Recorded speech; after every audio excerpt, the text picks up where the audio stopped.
Alright, so the next bit's going to be involving the front cyclic servos. Assembling the swash plate servos, they call it. With this part, I'm gonna also do a video on the programming of theta servos.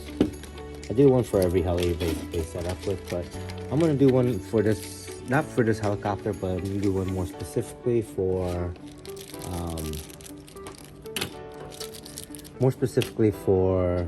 just programming theta servos and these micros. So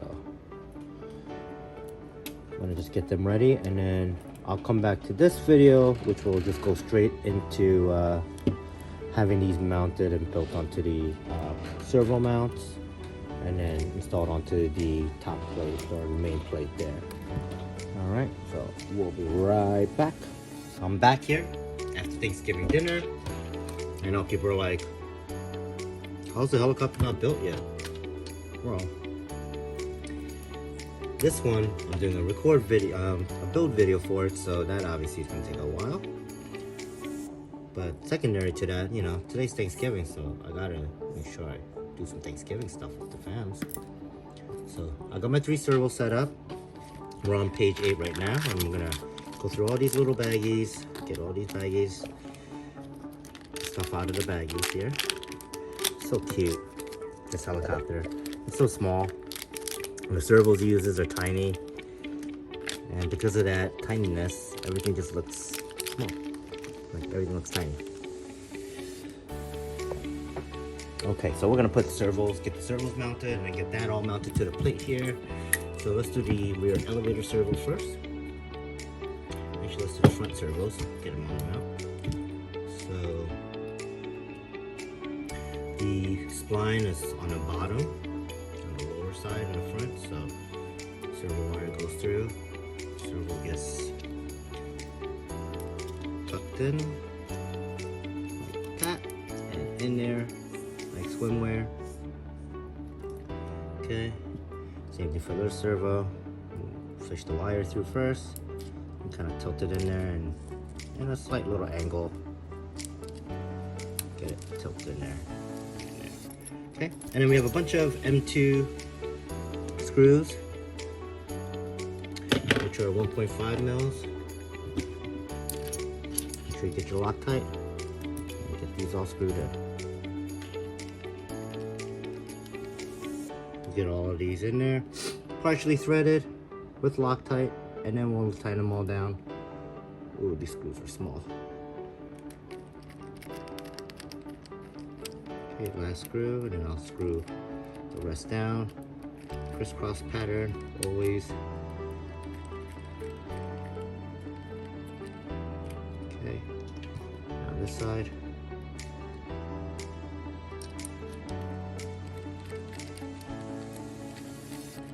A couple more screws. This part always takes so long. So many little screws. Alright, that's the last one, so let's tighten them all down. Crisscross here. Okay. Okay, now we'll get the anti-rotation bracket. That goes this way, facing. Now there's a curvature to it, and you want to make sure that the curvature is going towards the swash plate, as that thing goes up and down like that. So we're gonna get 3 screws.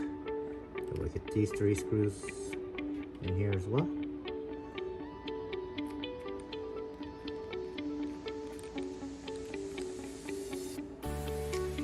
Two.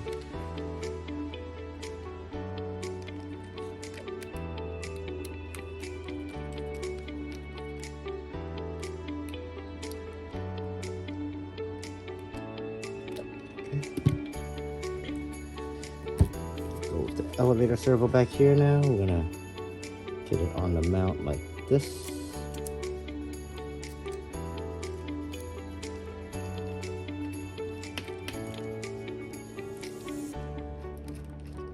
Sometimes I glob a little bit of Loctite on one of the screws or 2 of the screws.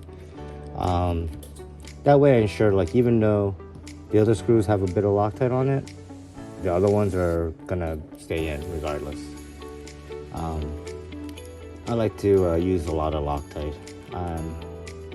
I'd rather not have the helicopter fall apart in the air than for me to have trouble taking it apart later.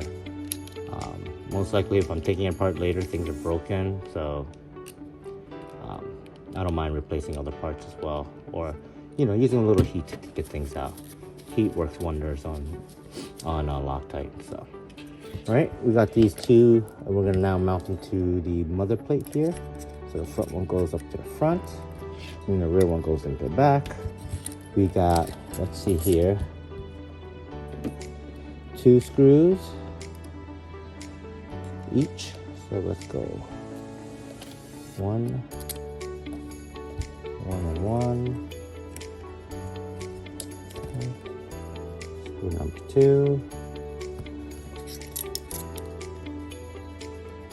Okay, tighten that down.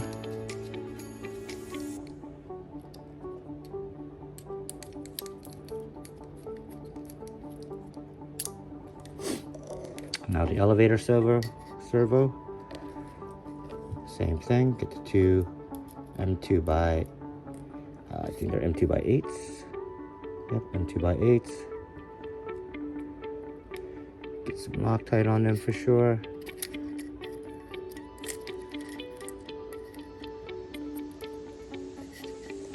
Like holding it all weird. Okay.